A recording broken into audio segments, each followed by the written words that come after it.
All right. Hey, welcome, guys. I am excited and privileged to be able to introduce you to my guest today. This is Glenn Stearns. Many of you know him. Glenn is a American businessman, an entrepreneur, and was the founder of Stearns Lending back in 1989. Glenn is currently in the process of launching a new mortgage company called Kind Lending, and actually they've just begun the process of going live here just in the last few days. Glenn was also the star of the Discovery Channel's program called Undercover Billionaire. It was an unbelievable show. And during that show, Glenn started a company called Underdog Barbecue in Erie, Pennsylvania.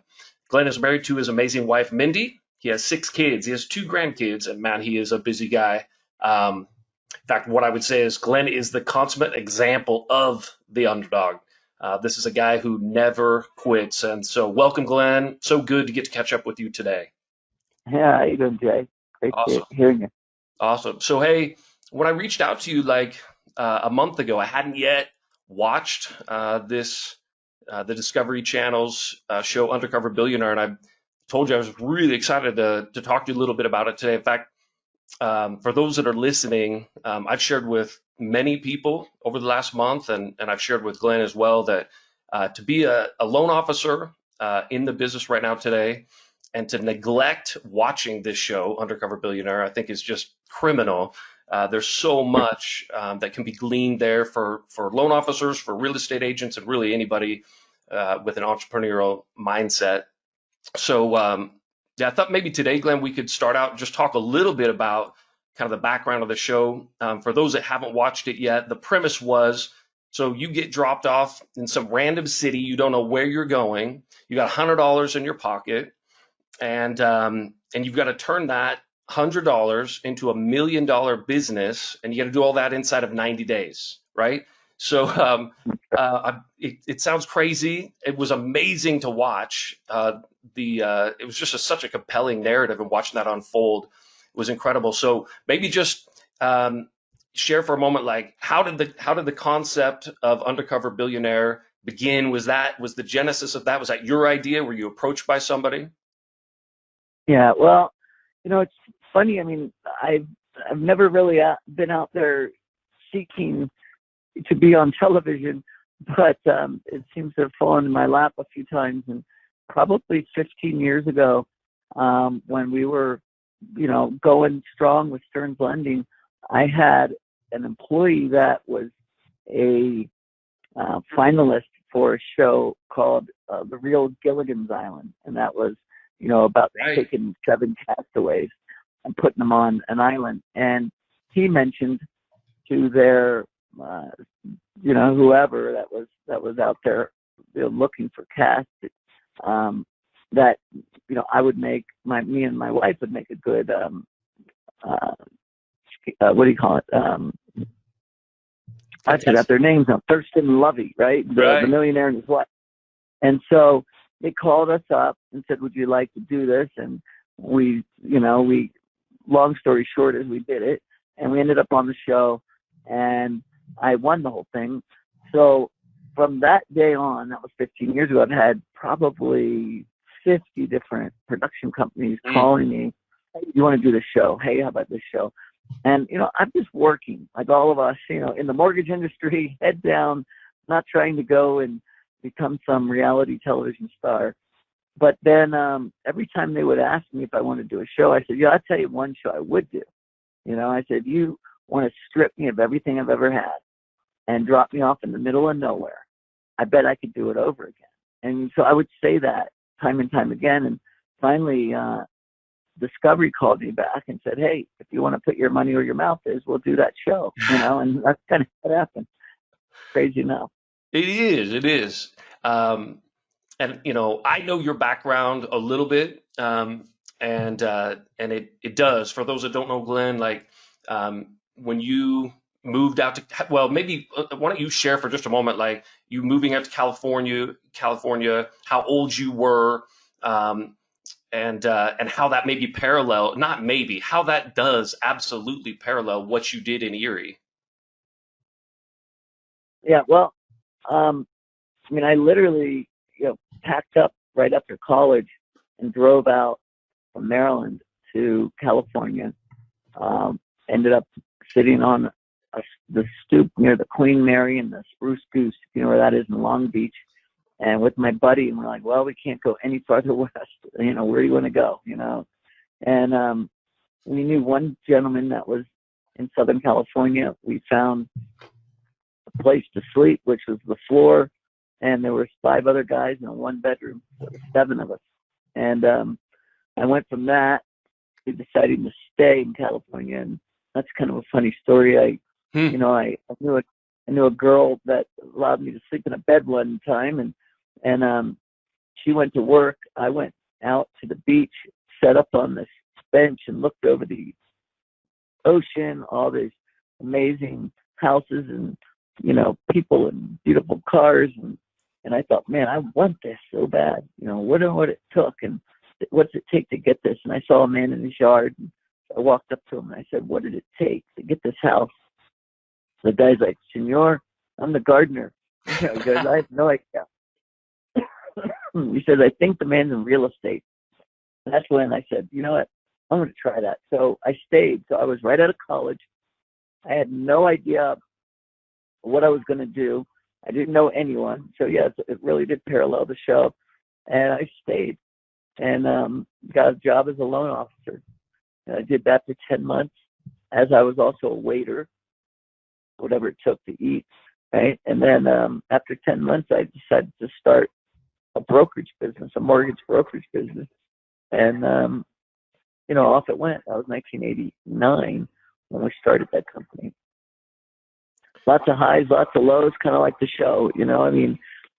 At one point, I think I'm going to make it. And then for many years, I thought I'm not going to make it. Right. So it was compressed into 90 days, but very similar, like life. We have our good days or our good, weeks or years, and then some that aren't so good. And the show kind of was a microcosm of, I think, real life. It just really compressed into a very tight time frame. And I thought when I said let me start out with nothing and go to a place I'd never been, I was thinking nothing is everyone can get a credit card, or maybe they save up money and get like $5,000. And Discovery said, no, we think more like $100 would be good. So that was their idea. And I said, well, what do you want? I said, well, how about 6 months? I mean, it takes a while to get a business going. And they came back again and said, well, what about 90 days? And, I laughed and I said, so do you want to show a show about some rich guy that sleeps under a bridge? Or do you want to show people how to build a business? And of course their answer was, we want both, right? Yeah. I mean, that's what makes it, that's what made it so compelling. I remember that, I think it's the first episode. I'm sure it was. And it's like the whole episode's kind of getting you to Erie. And I believe it was that first night there, like you're sleeping in your truck. That's compelling television. Yeah, I did that for a while. Slept in the truck, and I slept on people's couches. There's a map called couch surfing, and I ended up they didn't have enough time to show that, but I just was resourceful and whatever I could do. I ended up getting pneumonia, and that took 3 or 4 days off the show. Again, they didn't have time to show. They showed me go into the hospital, and then kind of looked like I came out a few hours later, but really I think 3 or 4 days later. But so that wasn't fun. But man, I didn't know that you were there 4 days, huh? You were sick. Yeah. But again, we didn't want to show that. It was more about the journey. Right. And there was, again, we showed it, but it's more about life is going to throw you, curves, and we're going to have things not go the way we expect them to go. And then it's what do you do when that happens, And in my case, I was kind of on my own. I mean, I literally, I've got 16 crew following me around, and I'm just out winging it. how am I going to find people? How am I going to, what am I going to do to start a business? And for the first probably 3 weeks, it was more about survival. Like how do you go from $100? And that, I really am glad I went through that, because it was the most painful part to me, was people that live hand to mouth. It's very difficult, to break that cycle. And once I got to a point where I could kind of thrive a little and I had my shelter and all that under my belt, then it was more about thriving, more about doing what I kind of probably knew best, I guess. So. No, absolutely, and I think there was a lot of amazing elements to the show. That was certainly one of them. I know you grew up, you know, lower middle class, I believe, is what you would say. That's where I was, and while I always had food on the table, it was tough. And ever since I went to college and moved into the mortgage business, like you get insulated from people who do literally live hand to mouth every single day. And that was what was so again, just a element that was so interesting about the show was watching you, because it came through absolutely that your immediate concern is food and shelter. I got $100, and you've got to turn that into something that eventually is going to be a business, but you need a place to sleep tomorrow, and you need food to eat.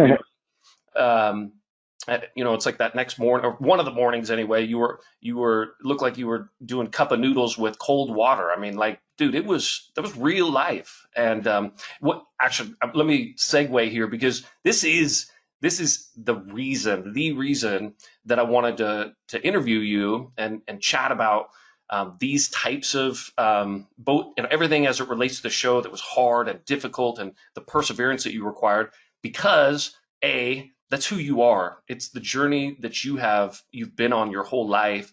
And then B, we're in the midst of this COVID crisis and all that's gone on with that over the last 60, 90 days. And it's tough. And there's a lot of people in every industry, every walk of life, all over the world that have been impacted. And certainly those that are in mortgage and real estate are as well. And it's difficult, it's challenging, but I know you told me back when we first met 10, 12 years ago that, let me see if I can get it right, but I think you essentially said, Jay, like I have bin willing my whole life to endure more pain than most people, than most people. And I actually, as I think about it, I think that was even I think you said something similar to that on the Discovery show, but that's really who you are, is it not? Well, I think that everybody will go through things in their life that is very relative to them, meaning everybody, I think, will feel that what they're going through at the time is the most painful thing that they can endure, right? Sure. And so I think we're all, whether it doesn't matter how many zeros you have in your bank account, it's all relative. It really is. Yep. And so I think for me, when it starts to become painful, I realize that is the time to shine. That's the time when people look at you and say, what are you really made of? And that is the time when you can change your narrative by doing the opposite of what feels the most comforting. And that is usually to hide, right? We're in a lot of pain. We just put our heads down and think, if I just close my eyes long enough, it'll go away. And I just have always gone the opposite way of that. And, when 2008 and 2007, the financial crisis, I just went in front of every single investor that, told me my loans went bad and, I owed them 50 million, 100 million, and said, let's sit in the room until we figure this out. Because, according to what I read, these are your responsibility, not mine. We're banging out, Right. And so most companies, went under because they just ignored it. I would just sit there until I figured it out. And As a matter of fact, that's how we met, is through taking over a business that you were with that that I think that didn't make it through that time, and I was picking up businesses. And so, what I found, and you want to go to the COVID thing, is that when people are running out of the burning theater, or whatever you want to call it, the stampede, I'm like, why are they running? And what happens after a while is we run because everybody else runs, right? Yeah. And we don't see the opportunity. And so, look, it's terrible. I get it. People are dying, and it's bad on a lot of families. I absolutely feel that. But then, I think we have to stop and say, what are we going to do differently? And I'll give you an example, right? So, the Underdog barbecue, which came out of the show, was hit just as hard as every other restaurant, right? And so all restaurants are either closed or they do takeout, and that's about all you can do. Right. And so I called and said, well, what else can we do? Let's think of some things. As an example, so there are some companies that thrive during this time, right, that are very essential and needed companies out there, or even, let's take a face mask company, whatever, right, that are going to grow during this time. So why not take these companies that are out there growing, and let's pair them up with the essential workers, say the nurses and doctors and other people, firemen, people that are needed to be around, and let's have those companies buy lunch for them or dinner for them. So now what you've done is you've created an opportunity to say thank you from a business to the essential workers, and for the restaurant, we get to have 100, 200 lunches or dinners made. So I keep the employees, working, and it works. But most people would sit there and say, it's horrible. Like, it's horrible if you allow it to be horrible. Right. But it's also an opportunity if you tend to see the opportunity, No, big time. I think that's absolutely right. And I think those that, anybody that has been highly successful in any area of business and has done it for a long period of time has had to go through adversity. And those types of people tend to see, just like you said, the opportunity that exists in the midst of that challenge, that difficulty, whether that's economic or could be health related, personally, even, right? Like all kinds of challenges. I think tied right in with that, there was a really compelling moment. I believe it was episode 3. It was either 2 or 3, but you are, I think you're in a house that you were renting, and I just remember you're on the phone, and I'm not sure who you were talking to, but you're kind of pitching the idea that of brewing your own craft beer, and this is going to be the business. And you kind of had, like, at least at that moment in time, a few weeks in, like, that seems like that was the brainchild. That's where you were going, and the person you're talking to on the phone is like, Glenn, there's no way. You can't do this because it's going to take more than 90 days just to get the license, right, to brew your own beer.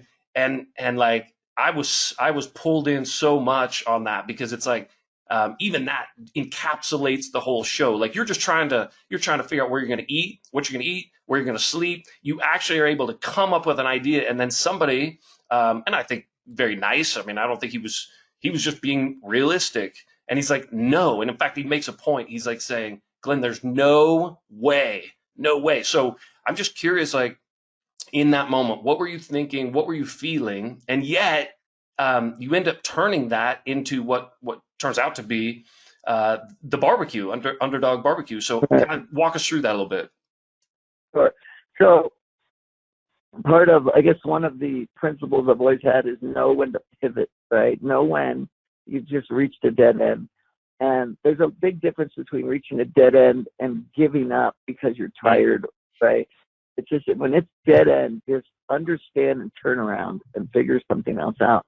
And so what I happened to notice when I got into Eerie was there's the Eerie Ale Trail. And what that was is all of these, home brews or, small breweries that are out there, are along this route, and they all have all their own, equipment and everything. So I started talking to a few of them and realized they had capacity, right? They weren't at full capacity, but they had excess capacity. Mm-hmm. So I thought, well, maybe I could do a business where basically I'm more of a marketer, because I'll brew my beer in their equipment and I won't have to spend all the money. And that way, all I'm paying for is barley and hops basically, and then marketing. And so I liked the idea. I thought that felt like I could do that quickly. I didn't have to, again, buy a lot. And so I went down that road. And then the gentleman you're talking about, I believe was the lawyer that is in that business, in the alcohol business. And he said, you just can't get a license fast enough. And, what most people didn't realize, except for the audience, but all the people I surrounded myself with in the show, is I built a team around me, but they didn't know I had 90 days. That was not part of, I couldn't let them in on that. So when I found out that I was not going to be able to even get a license, so how in the world am I going to create revenue that quick? I had to pivot and realize, all right, it's time to change. So there happened to be a barbecue festival that was coming up, maybe, I forget, 45 days or so later. And it was going to have 50,000 people in Erie. And there was also one barbecue place out there in Erie that had lines every single lunch. And I thought, wow, people love their barbecue here. And it just hit me, why don't I create a barbecue restaurant, And so, and then also the name made sense, because Erie is one of those towns, just like a lot of us people, right? They've been beaten down, but they're not out, and they're fighting back, and they want to, rise again. And so I thought, what better name than the Underdog? And so I ended up calling it that, and then things just fell to place so quickly. It was really bizarre how it kind of all came together. But I think that's kind of, again, a lot of life, right? Where, we go down a road, things don't go the way we plan them. And then it's, what are you going to do? How fast can you really decide, you're not going to give up, and so, what I'll tell you what was the most interesting part for me of that whole show, because there's a little backstory that, I'll let you in on that. Yeah. I don't that often, but I had cancer 5 years earlier, and most people know about that, or most people that know me. And then it came back, and I was going to do that show, and then all of a sudden I get diagnosed with cancer in my throat, in the base of my tongue again, and so I couldn't do the show.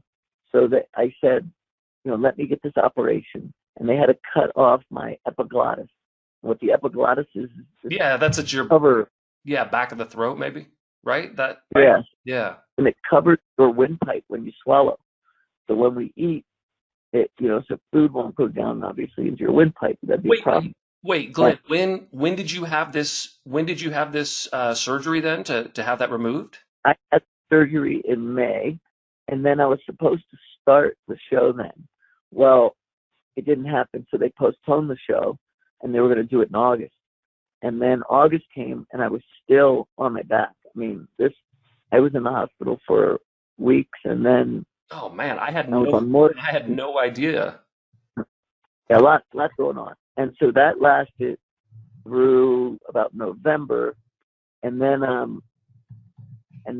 after that they called me and said, "Hey, we still want to do the show if you want to do it." I said, "Absolutely." So we said, "Well, let's do it in February." I said, "Okay."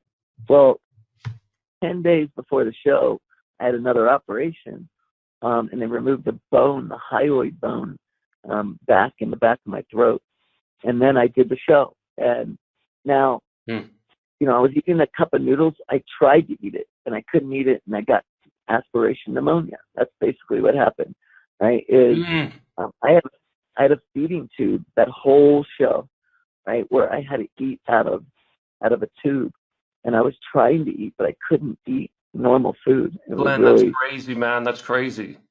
yeah. So, there was a lot going on. I mean, it made it even harder than the viewers knew. But I didn't want to make it about me and excuses. I wanted it more about an average person that could go out there and face their own adversity. And I guess that's part of it, right? But I didn't want people to be sucked into the cancer card or whatever. I really wanted it to be more, anybody that, even if you're healthy. I happen to be not that healthy at the time. But anyway, so Man, I Glenn, I applaud you, man. That's crazy. yeah, I don't know. I don't know that I know another person who would be willing to like of their own free will choose to set aside whatever life it is that they're currently living to go to Erie, not know anybody, put $100 in your pocket, try and do what you did. That in and of itself is just unbelievable.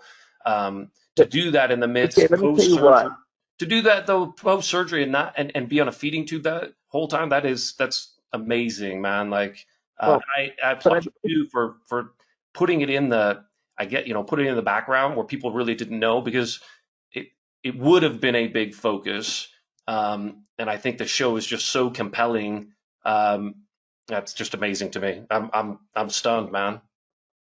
well, I just, I mean, I had a big reason to do the show, and it didn't have to do with becoming, you know, a reality guy, right? It was about my children and the legacy I leave. Yeah. And, you know, I had been, a fighter in the entrepreneurial world for years and years. And then I got sick, and my kids didn't get to see a lot of that, right? And Mm. so I spent, a lot of time, I think their minds, it would be, dad was in the hospital a lot, and all this. I spent since I had that surgery, I was in the hospital 8 times for that year for aspiration pneumonia, from Mm. 3 to 5 days time.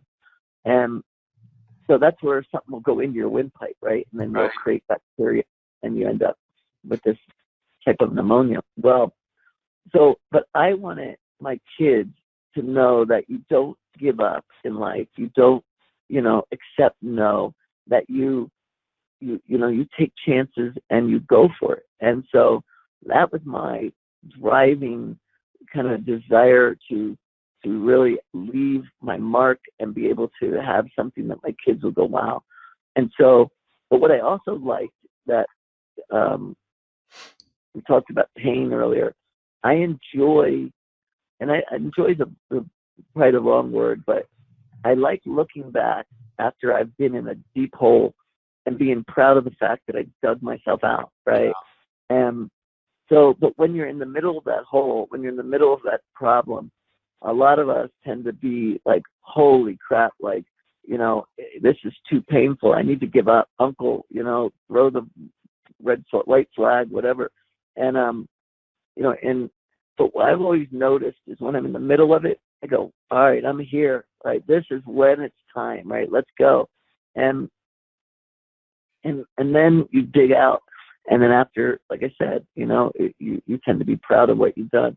Well, when I did the show, I said, I can't wait to get there. I'm going to get where it's deep and it hurts and it's painful, and this is going to be fun. Well, the one thing I can promise everyone, and we all know this anyway, is that when you're in the middle of it, it's not fun. As a matter of fact, you don't want to be there, and you have everything screaming at you to give up. Well, in this case, I have millions of people that are going to be watching, right? So I'm sitting there in the middle of that barbecue fest. Everything is failing. It's going wrong. And there's a couple of moments on the television that I watch, and I'm just staring because I'm going, what have I done? Why in the world would I want to put myself out here and show the world that I'm a failure, right? Like that, and show my skills. You risked That it I'm, big time. yeah. And so I got to that point where it was painful and I was in a big hole. And then I said, maybe if I give up right now, then they won't ever make the show, right? I mean, Right. it won't make it to air.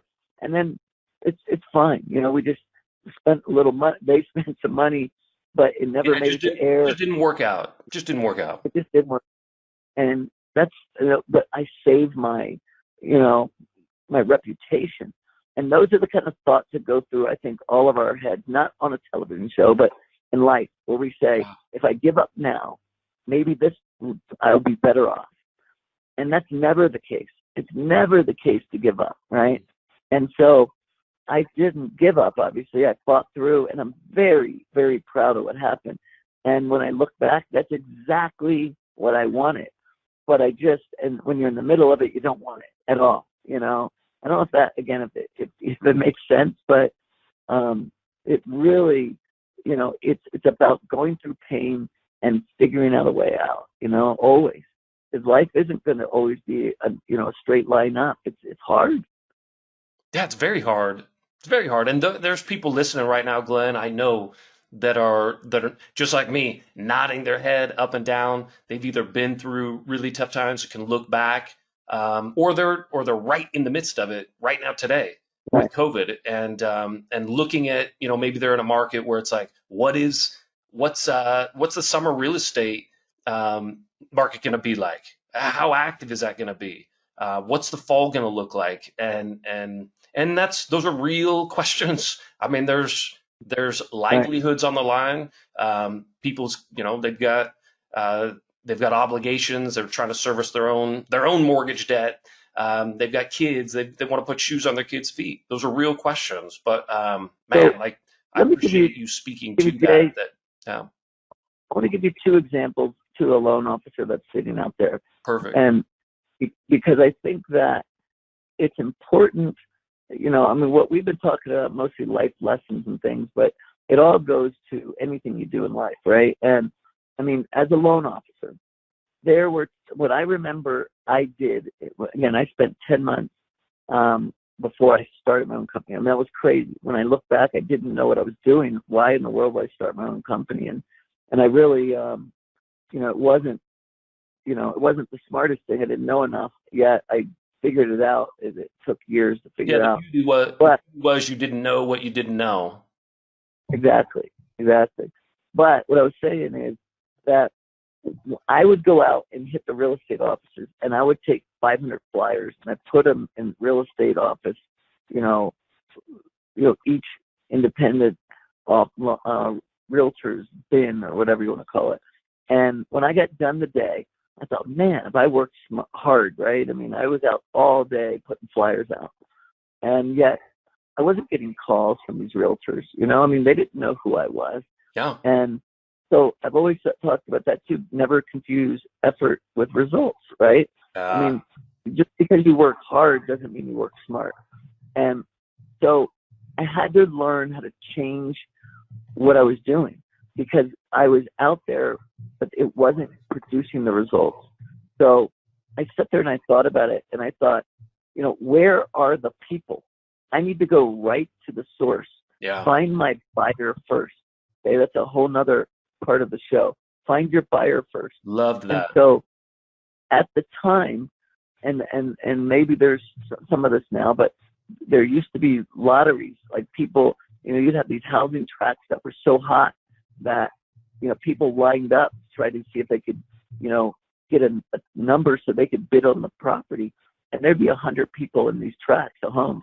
And I would just go there, and with my flyers, I'd flyer every single car, and then I would stand inside the housing tract, and I'd say free qualification, right? And I would Right. qualify all of these people that were standing around. I'd give them my card.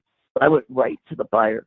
Yep. And if they got a home there, or if they got a home next week or the next month, they had my card. And I started getting loans and more loans and more loans because I went right to the source. And so, you know, if you're out there and you're a loan officer and you say, okay, how am I going to figure this? Find your buyer. Where are they? Go to HUD. I would sit in HUD's office waiting for people to come in that were asking about a home, and I would start talking to them. I'd sit there, and I got kicked out. I don't know how many times I had to say, sir, very politely, but you know, I'm a taxpayer. I can sit here, you know, and anyway, I don't want to get into that, but I mean, I would do things that were a little unorthodox to find my buyers. Um, Very well but said, you have to man. think of, I wanted to ask you, there's a couple other things that I know were important in your career. They tie into the Undercover Billionaire.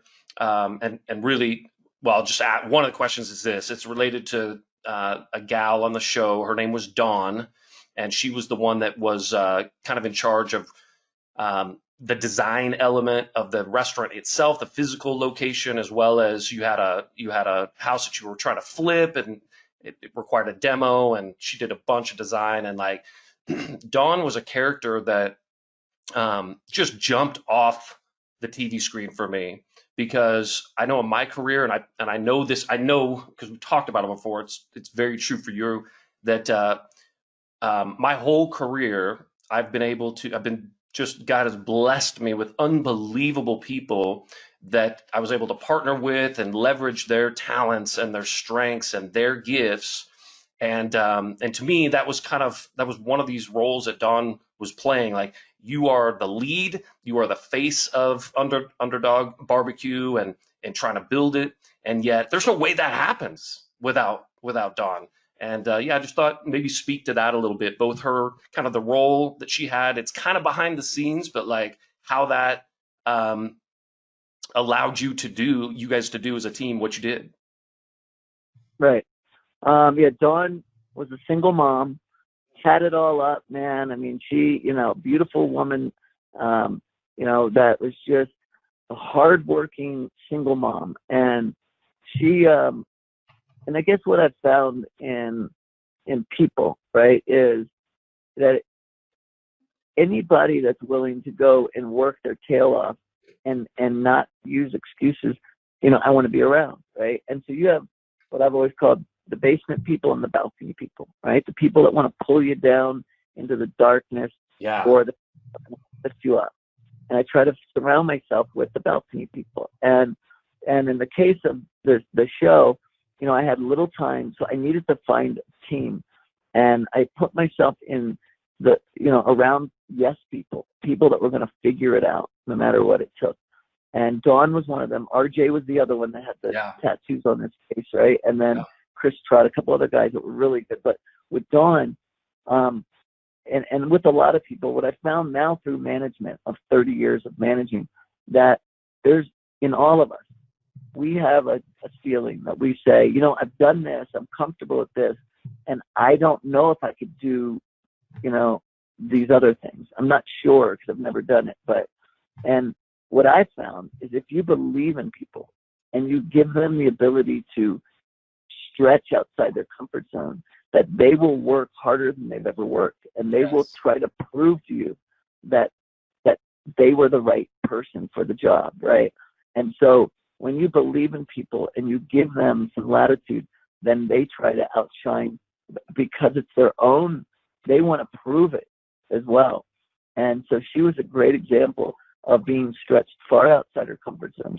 There was a lot of stuff I asked her to do that, she had done a little bit of, but had never gone that far. And certainly not in that time frame, right? Exactly. And she thought I was absolutely crazy, right? I mean, what I was asking her to do was crazy. It was, but I couldn't tell anybody that. Right. Well, I felt so bad for you in that respect. Yeah, exactly. And so she was, able to perform way above and beyond what she even thought capable of. And again, I've had that, understanding in my back pocket for years that people want to be, challenged, and they like to see and prove that you were right, that you picked them for a reason. And so she, just went far beyond what she was thinking she was capable of, and she shined, and it was fun to watch her and a lot of the other people, Cowboy Mike, all of those guys do what they really did. Matt, they all shined, and I was really happy to, push them, and then to a point where they almost broke, both Chris's, and yet they end up, being proud of what they did as well. And so that's why I think the show worked so well, is because it was real, and it was about real life, and it's about people getting, into places they're uncomfortable, yet they've figured out a way to say yes Yeah. and make it Well, happen. there's an element there. I mean, it's a fine line to walk, and I think it comes out in the show so well, your leadership style, and that is like with Dawn and all of them actually, like providing an opportunity for them. You can tell, in their eyes, like this is somebody who does want to work, and they're not going to say no easily. They're not going to quit, but you empower them, right? There's an element. I mean, I know I've had with people that work for me, conversations where I'm like, I'm terrible. I'm awful at this aspect of the business. You are the expert. You run circles around me in this particular area. I'm relying on you, and it opens this door for ownership for that person, like you said, where they can step up and they want to demonstrate that what you believe in them is true. And boy, like that again, the example of Dawn, in that was amazing. And at the same time, and I don't remember there was a couple employees, who I don't remember their names, but like where they didn't step up to fill the vacuum, and yet you were tough, you were honest, and you held them accountable, and you did it in a way where, like, at least to me, it came through like you really are trying to do it to help the person. And Right. anyway, I really admire that. I think that was just a great picture for loan officers and even real estate agents listening to this today. If for no other reason, if you're looking to build a team and you're wondering about leadership and how to do that, man, the Undercover Billionaire show just has some great examples of what leadership looks like in the real world.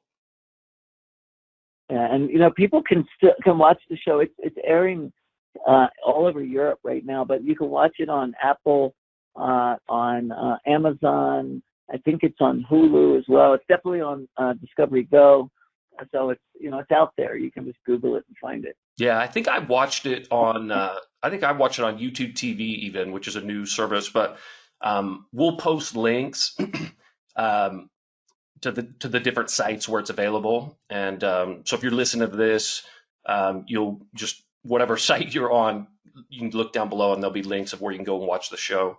I know you've got to go relatively quick, but I'd be remiss if we didn't spend just a couple minutes talking about Kind Lending, which is right in the middle of launch. So maybe give us just a few minutes background. Like, I'm really curious, the name, kind of what went into the name Kind Lending and why you ended up choosing that as your brand, and kind of where it's going. How is Kind going to fill a niche in today's market? Sure. I sold maybe 6 years ago. I can't remember how long ago, to a big Wall Street firm, and I still had some ownership in the company. I believed in it. I loved, our people, and yet, I'd never been in that type of an environment where, because I had a minority stake, I was really, not a part of the decision making. Yeah. And so I was just along for the ride, and yet I couldn't compete. I was, well, I couldn't legally compete anyway unless I had less than 9% ownership, and I had more than that. So as the years went on, I began to realize, gosh, I really miss this business and I want to be back into it. Well, there became an opportunity where I basically was able to do that over, the end of the summer and early fall last year. And so I do not have any ownership in my old company. And at that very minute, I said, it's time to start a new business. I want to go back out there. But what am I about? What is the brand about? What are we going to do? And I wanted to do it differently this time. And what I mean is, what I found, and I know people preach culture all the time, and I used to roll my eyes, but it's so true that what we had we had, we had it. And what I mean by it is people really cared about the end product. And it was because I think it came all the way down. And our style, my style, and the people that I've surrounded myself with is that servant leadership style where it's basically a bottom-up approach. I believe we work for you. We work for everybody that works in our organization. We work for the broker. We work for the consumer. We work for every single group because we have to look and listen to what people need to make life and make their job easier. And I noticed, when I gave up control, that there were different styles, and then you also have a different people don't have their heart and soul into an organization as much when you put more emphasis on, I think, profit. So I wanted to completely switch that model and put people above profit. That'll happen. You don't have to sit and focus on that. If you That's right. focus on making people happy, and what I mean is the people that work for you, if you get them to realize, because we spend more time together than you do with anything else and anyone else in your life. I mean, you're at work, you think about it, right? I mean, from 9 to 5 or whatever. And then if you're happy though, you don't punch out at 5, right? You do what you need to do for your client. You do what you need to do. You're at home, you help out because it becomes part of your life.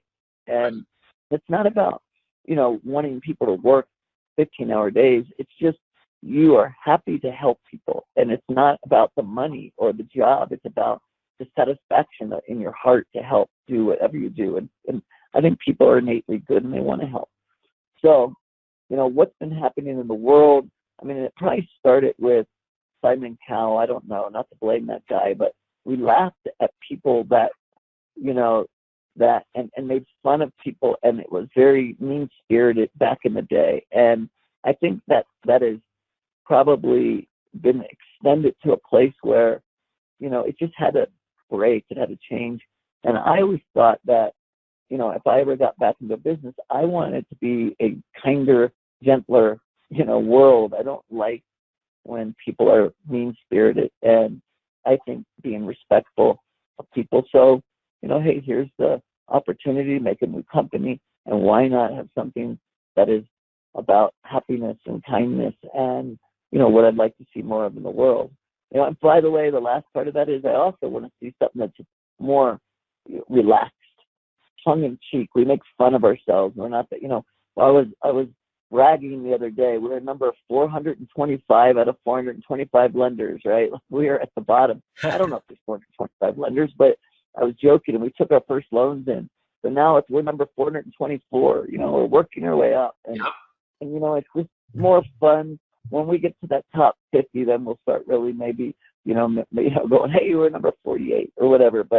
And it's not about that. That's just the way of keeping score, and that's just fun to kind of reel them in. But it's really about having people be happy, and then see if we can accomplish some pretty cool things together. Oh, it's unbelievable. And I don't think I've ever shared this with you. Um, Back, whenever that was, it'd be 10 years ago, I guess, 11 years ago, when I went to work for you and brought my group. I had come out of an environment about 2, 3 years prior where our group was with a company called First Horizon, and it was a division of First Tennessee Bank. And the reason I mention that is that I was attracted to First Horizon. My mentor recruited me there, and but the tagline for First Horizon was "Employees First." Employees first, and that was so interesting because I mean they were a retail operation. I mean I was in wholesale, but the retail tagline was "Employees First," and the premise behind that is exactly what you described. As a company, their goal was to put their employees first and to build this culture where, again, exactly as you described, you've got everybody's on the same page, everybody knows their role, they own their role, and you have this organization, this company behind them, empowering these employees to then deliver value and service to the retail marketplace, to the consumer. And it was unbelievable. It was such a joy. The 4 or 5 years that I got to spend with that organization, they ended up being bought out, and then again, that's how I ended up with you after that. But brother, like that resonates with me big time. And I know when I first spoke with you, and you were sharing your theory and the importance of building culture, that's what was so attractive to me. And so, man, like, really appreciate that. And I think that's like incredibly practical for loan officers or real estate agents, other entrepreneurs who are listening to this today. Like, build a team, leverage the strength of your team, and try to create this culture where it's a family culture, and you're doing it together. And boy, when you do that, the synergy that comes out of all the moving parts of these different people that are working for you and with you, that's when you can deliver a product or a service to the marketplace that's unique and incredibly valuable and that people want. And so, yeah, I love that, man. Thanks for sharing that. Well said. Yep, absolutely. Well, hey, I know you got to go. You got another meeting. Glenn, thanks so much for being with me today. It was super fun to catch up. And yeah, I look forward to talking to you again soon. All right, Jay, it was great to talk to you. Thank you for the time. I enjoyed it. All right, thanks, man.